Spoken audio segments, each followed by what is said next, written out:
नमस्कार दोस्तों, पुष्पराध्या चैनल में आप सभी लोगों का स्वागत है। दोस्तों, आज हम आप लोग को एक कंजूस की कहानी सुनाने जा रहे हैं। कंजूस थोड़ा कम पड़ेगा, महाकंजूस की कहानी सुनाने जा रहे हैं। नहीं, महाकंजूस भी कम पड़ेगा। दोस्तों, बताते हैं किस तरह का कंजूस था। जैसे एक थाल में खाना ले लिया, खाना जो खाने का सामान सब ले लिया और एक बोतल में घी रखा। बोतल को खाना के ऊपर घुमा लिया, फिर ढक्कन खोल के सूंघ लिया, फिर ढक्कन बंद कर दिया। इस तरह का कंजूस का कहानी हम आप लोग को सुनाने जा रहे हैं कि कैसे परमात्मा स्वयं आए उसको वरदान देने के लिए, लेकिन वो अपना कंजूसी के वजह से कुछ नहीं ले पाया। दोस्तों, कहानी बहुत सुंदर है, शुरू से अंत तक जरूर सुनिएगा। और कहानी अच्छा लगे तो मेरे वीडियो को लाइक कीजिएगा, शेयर कीजिएगा और कमेंट बॉक्स में जय महादेव जरूर लिखिएगा।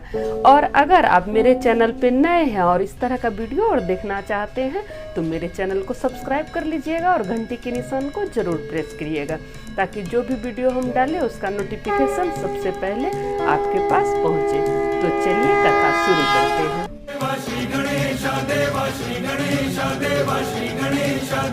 एक कंजूस आदमी था। वो इतना कंजूस था कि वो कोई भी धर्म कर्म का काम नहीं करता था। उसको लगता था कुछ भी काम करेंगे तो पैसा खर्चा होगा, कोई भी पूजा पाठ धर्म कर्म करेंगे तो पैसा खर्चा होगा। इसी वजह से वो कुछ नहीं करता था। तो उसकी पत्नी हमेशा उसको कहती कि आप तो कोई धर्म कर्म का काम नहीं करते हैं, कोई पूजा पाठ नहीं करते हैं, कम से कम गंगा तो नहा आइए। आप कभी गंगा भी नहाने नहीं जाते हैं। आदमी को गंगा नहाना चाहिए, तो आप क्यों नहीं जाते हैं नहाने के लिए?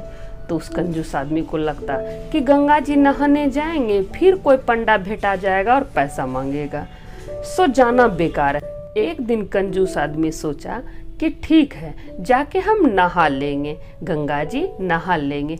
वो सोचा कि अगर हम सुबह सुबह चले जाएंगे नहाने, उस टाइम में तो कोई नहीं रहेगा, कोई पंडा नहीं रहेगा, सो पैसा भी नहीं मांगेगा। इसलिए वो आदमी एक दिन सुबह सुबह उठ के सबसे पहले गंगा जी चले गया नहाने के लिए। जब गंगा जी पहुंचा तो वहाँ कोई भी आदमी नहीं था, कोई नहीं था। ये देख के वो खुश हो गया कि चलो कोई नहीं है, कोई पंडा भी नहीं है, पैसा नहीं देना पड़ेगा, सो जल्दी से नहा के चले जाएंगे। अब वो कंजूस आदमी जैसे गंगा में डुबकी लगाता है और निकलने लगता है, उसी समय परमात्मा को क्या सूझता है पता नहीं, परमात्मा एक पंडा का रूप धारण करके आते हैं। उस आदमी का हाथ पकड़ लेते हैं और बोलते हैं, यजमान की जय हो, यजमान की जय हो। तो वो कंजूस आदमी देख के चौंक जाता है कि अभी तो कोई नहीं था, अचानक से ही पंडा जी कहाँ से आए। तो पंडा जी बोलते हैं कि जब गंगा नहाने आए हैं तो कुछ दान कीजिए, तभी तो पुण्य लगेगा। तो वो कंजूस आदमी बोलता है कि अभी मेरे पास कुछ नहीं है, मेरे पास कुछ नहीं है देने का। तो पंडा जी बोलते हैं, यहाँ जो कोई भी नहाता है वो हमको साल भर का व्यवस्था करके देता है, साल भर का खाने पीने का सामान दे के जाता है, इसलिए तुम भी हमको दे के जाओ। तब वो आदमी बोलता है कि ठीक है, अभी तो मेरे पास कुछ नहीं है, जाओ उधार रहा। तो पंडा जी बोलते हैं, पहले संकल्प करो देने का, तब हम तुमको छोड़ेंगे। तो वो कंजूस आदमी एक थैला अनाज देने का संकल्प करता है और बोलता है, ये अनाज हम देने के लिए तुम्हारे पास नहीं आएंगे। पंडा जी से कहता है कि ये अनाज हम देने के लिए नहीं आएंगे, तुमको खुद लेने आना होगा। तो पंडा जी बोले, ठीक है, पहले संकल्प तो करो। तो वो आदमी संकल्प करता है कि जाओ, तुमको एक थैला अनाज हम दिए। अब वो आदमी पैदल आया था, पैदल ही चला गया। जैसे वो घर पहुंचा, उसी समय पंडा जी उसके घर के दरवाजे के पास आके खड़ा हो गए और पंडा जी आवाज देने लगे उस आदमी को। तब उसकी पत्नी आती है और पूछती है। तब पंडा जी बताते हैं, आपके पति हमको अनाज देने का वादा किए हैं। तब उसकी पत्नी अंदर जाती है और अपने पति से कहती है कि आप किसी को कुछ बोल के आए हैं क्या? एक पंडा जी बाहर खड़े हैं, वो अनाज मांग रहे हैं। तब वो आदमी बोलता है कि जाओ बोल दो, 2-4 दिन बाद आएंगे, अभी हम बीमार पड़ गए हैं, ऐसा तुम जाके बोल दो। अब उसकी पत्नी पंडा जी के पास आती है और बोलती है, ये तो बीमार पड़ गए, बोले हैं 2-4 दिन बाद आइएगा।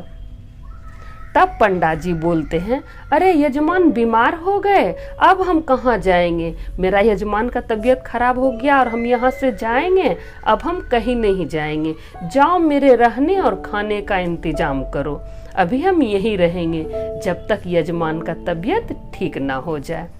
उसकी पत्नी जाके बोलती है उसी कंजूस आदमी से कि सुनिए, पंडा जी रहने और खाने का इंतजाम करने के लिए बोले हैं कि आपका तबीयत ठीक होगा तभी पंडा जी यहाँ से जाएंगे।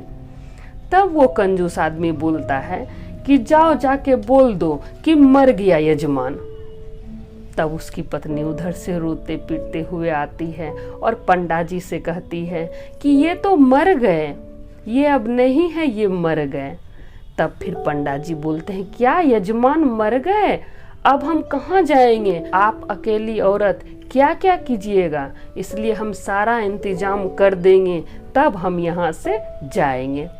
अब पंडा जी समूचा हल्ला कर दिए कि वो मर गया, कंजूस आदमी जो था वो मर गया। अब सब आदमी शहर का जुट गया। अब वो आदमी सांस रोक के लेटा हुआ है। सब उसको ले जाने के लिए चचरी उचरी बनाया, फिर चचरी पे उसको लेटा के ले जाने लगा, चचरी पे उसको लेटा के ले जाने लगा। जब ले जाने लगा तब उसकी पत्नी रो रो के कहती है, नहीं उसको मत ले जाइए, वो नहीं मरे हैं, वो अभी जिंदा हैं, उसको मत ले जाइए। तो सब आदमी उसको सांत्वना देता है कि विधि का विधान कौन काट सकता है, सो कोई बात नहीं है, सब उसको चुप कराता है और उसको लेके चले जाता है वो कंजूस आदमी को। जब कंजूस आदमी को शमशान लेके जाता है और चिता पर लेटा देता है, फिर उसको मुखाग्नि देने का पारी आता है। तब पंडा जी बोलते हैं, जो भगवान के रूप में थे, कि सबको अभी रुको, अभी मुखाग्नि मत देना, अभी इसके कान में कुछ हम मंत्र बोलेंगे तब फिर इसको मुखाग्नि देना।